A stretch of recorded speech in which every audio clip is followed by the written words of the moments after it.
Welcome to today's Explainer. We're diving into a real metabolic detective story today. Not all calories are created equal, and we are going to figure out exactly which foods are secretly destroying our metabolic health. If you feel like you're doing everything right but still struggling with your weight, well, we're looking at the insights from Dr. Jason Fung in the Obesity Code to crack this case wide open. Let's get right into it. For decades, right, we've been told that a calorie is just a calorie. But let's completely shatter that myth. Think about 100 calories of olive oil compared to 100 calories of sugar. Sure, they have the exact same amount of energy on paper, but once they enter your body, it's a totally different story. That calorie of olive oil just doesn't trigger the same fat-storing hormonal response as the sugar does. It's an absolutely crucial distinction. Our bodies aren't just calculators, you know? We react to food biologically and hormonally. So that brings us to the big question, the real mystery we're solving today. If it's not just the sheer number of calories, what foods are actually spiking our insulin and making us fat?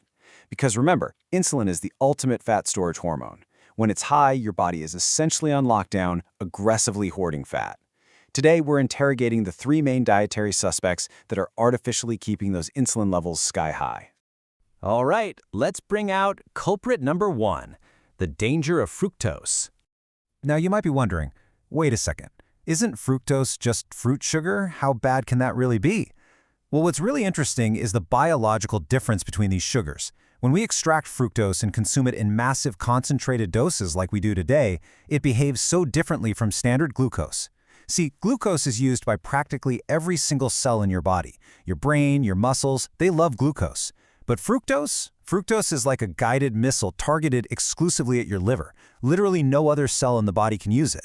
So you're putting this immense, crushing pressure on just one organ.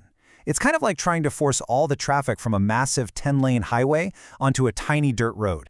And this sets off a pretty lethal chain reaction. First, all that fructose hits the liver at once. Next, because your body doesn't have a normal pathway to handle this crazy flood, it just metabolizes all that excess fructose directly into fat. It's making brand new fat. Over time, this literally creates what we call a fatty liver. And step 3 is where the real damage kicks in. That fatty liver becomes incredibly resistant to insulin. It acts like an overinflated balloon that just refuses to let any more energy in. So what happens? Your body panics and pumps out even more insulin to force the energy in. This perfectly explains why common table sugar, sucrose, is just an absolute disaster for our health. Sucrose is a 50-50 split of glucose and fructose, which means sugar is uniquely doubly fattening. Think about it. The 50% that's glucose hits your bloodstream and causes an immediate short-term insulin spike, right? Meanwhile, the 50% that's fructose sneaks straight to the liver, building up fat and driving severe long-term insulin resistance. You're literally getting attacked on two fronts at the exact same time. It's a vicious cycle that creates the perfect hormonal environment for weight gain. Okay, let's move on to culprit number 2, the diet soda delusion. So we all know sugar is bad, right? So we switch over to diet drinks thinking, hey, 0 calories, I outsmarted my metabolism. Well, that is a complete delusion. Check out this staggering statistic. 20%. Studies show that sucralose, a super common artificial sweetener, actually spikes your blood insulin levels by 20%. Let that sink in for a second. It has 0 sugar, absolutely 0 calories, but it still triggers a massive surge in your fat-storing hormone. It totally blows the whole calorie-counting theory out of the water. Your body is basically reacting to the taste of sweetness, prepping for an energy rush by releasing insulin even when no actual energy ever shows up. And hey, it's not just sucralose. 0-calorie sweeteners like aspartame, and yes, even natural alternatives you might love like stevia, can raise your insulin levels even higher than regular table sugar. No way, right? By chugging diet drinks to dodge calories, you're actually sabotaging your metabolism. You are triggering the exact hormone that causes obesity and metabolic syndrome.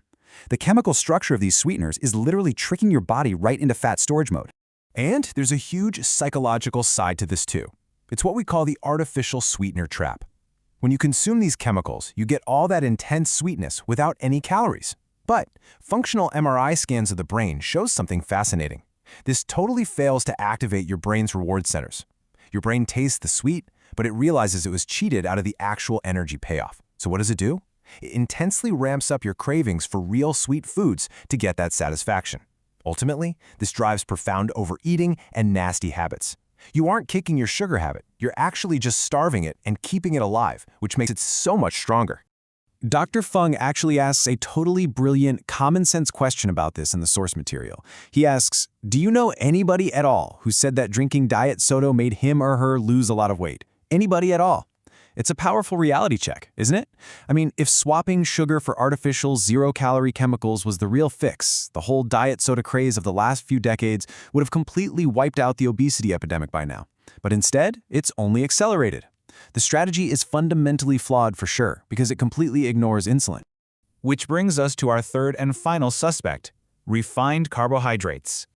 Now, carbs are super controversial, right? Some people say eat them all day, others say ban them entirely. But the real truth is how modern processing turns them into a massive metabolic hazard. Just look at the visual difference here. When we compare the glycemic load of heavily processed foods to natural whole foods, it's night and day. Processed things like cornflakes and white bread have incredibly high glycemic loads, meaning they just rocket your blood sugar straight up. But natural whole foods, apples, carrots, even watermelon, they have very low glycemic loads. So the raw amount of carbohydrate isn't actually the real enemy here. The danger is the industrial processing that supercharges how fast that food spikes your blood sugar. So it really comes down to the physical state of the food. Contrast the coarse grains you'd find in traditional whole foods with the ultra-fine powder of modern refined flour. Modern machine milling violently strips away all the natural fats, proteins, and fibers from the grains.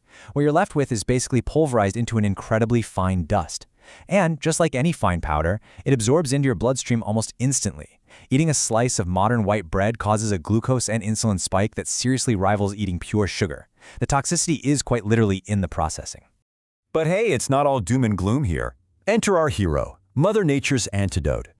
When you look at natural, unprocessed carbohydrates, think broccoli or beans. They are perfectly fine to eat because Mother Nature smartly packaged them with a brilliant built-in defense mechanism.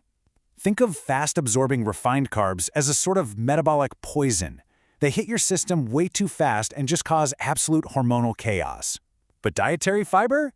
Fiber is the essential antidote. When you eat whole natural carbs, you're consuming the poison and the antidote together.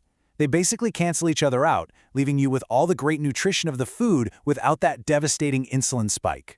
Let's break down exactly how this hero works mechanically. Interestingly, fiber actually acts as a protective anti-nutrient. Its main job isn't even to be absorbed. Its job is to reduce the absorption of other things. It physically bulks up in your stomach, which drastically slows down digestion and stomach emptying. And because everything is moving so much slower, it completely blunts those massive spikes in blood glucose and insulin. Plus, by stretching out your stomach, it sends a signal right through the vagus nerve to your brain, telling you that you are full. Fiber literally physically blocks the rapid absorption that causes obesity. So, what does this all mean for us? We've seen how fructose poisons the liver, how artificial sweeteners completely trick our hormones, and how refining carbohydrates strips away our natural fibrous antidote. So I want to leave you with a provocative question to ponder. For your very next meal, are you going to keep agonizing over counting empty calories, or will you start considering the powerful hormonal response of the food on your plate? Understanding that difference is absolutely crucial to taking back your metabolic health. Thanks